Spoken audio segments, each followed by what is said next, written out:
જામકુંડોળા જયેશ રાદડિયાના નિવેદનના મામલે વિવાદનો video viral કરનારને માફી માંગી છે। ટપોરીની વ્યાખ્યા આપતો વિડીયો વાયરલ કર્યો હતો। ચંદુ સોજિત્રાએ વિડીયો વાયરલ કર્યો હતો અને જે બાદ તેમના જયેશ રાદડિયાના સમર્થકો દ્વારા તેમને ધમકી આપવામાં આવી હતી અને ધમકી અપાયાનો વિડીયો પણ વાયરલ થયો હતો। જે બાદ અચાનક જ ચંદુ સોજિત્રાએ આ વિડીયો બનાવીને માફી માંગી છે। અચાનક માફીનો વિડીયો વાયરલ થતાં અનેક તર્ક વિતર્કો ઊભા થયા છે। 4-5 દિવસ પહેલાં જે સમૂહ લગ્નનું આયોજન જામકંડોળામાં કરવામાં આવ્યું જયેશભાઈ રાદડિયા દ્વારા અને 511 દીકરીઓના લગ્નનું લેવા પટેલ સમાજની દીકરીઓના લગ્નનું આયોજન હતું।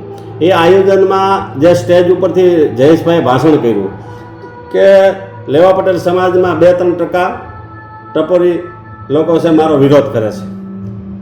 એથી કરીને 2 દિવસ મંથન કર્યું। 2 દિવસ મંથન કરતાં મને લાગ્યું કે જયેશભાઈ આવું શા માટે બોલે, આવો સમાજનો આવો આગેવાન સમાજ એની રાહે હાલે, સમાજ એની પ્રેરણા લે, પણ એને કેમ આવું બોલાય છે। એટલે મને એક વિડીયો ઉતાર્યો, મેં વિડીયો ઉતાર્યો અને વિડીયો ઉતારીને 2-3 દિવસ થયા મીડિયા ટીવી મીડિયામાં ફરીએ છે, બધે ચાલે છે। એટલે એ મીડિયામાં ફક્ત મીડિયા પણ જયેશભાઈને 2-3%નું કીધું એટલે મને દુઃખ થયું એ વાતથી, એટલે મેં વિડીયો ઉતાર્યો। આજે હું એવું કહું છું કે મેં જે વિડીયો મૂક્યો છે એ કોઈ આશય નથી કે કોઈની લીટી ટૂંકી કરવાનું મારે કોઈ આશય નથી। એના રાજકીય તરીકે ક્યાંય તકલીફ પડે, ક્યાંય સમાજમાં કોઈ બદનામ કરવો એવો મારો કોઈ આશય નથી અને એ તો મારા મનથી મૂકેલો હતો। અને મૂક્યા પછી જયેશભાઈને એવું થયું હોય કદાચ કે મારા વિરોધમાં આ લોકો આવી તો મુકાયો છે, કોઈ મને મુકાયો નથી, મેં મૂક્યો હતો। અને આજ બી કહું છું કે મારા તરફથી વિડીયાથી તમારું મનને તમારું દુભાણું હોય, દિલ દુભાણું હોય તો એ બદલ હું સોરી।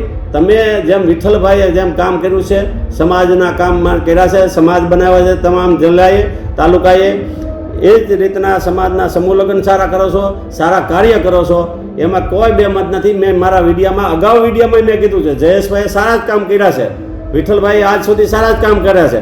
જે વિઠ્ઠલભાઈની જ્યોત જલાવી હતી, જલાવતા આજ સુધી એને જલાવી છે, રાખી છે। એટલે જયેશભાઈ સારા જ કામ કરે છે, પણ જયેશભાઈને મારા વિડીયાથી જે એની લાગણી દુભાણી હોય તો સોરી।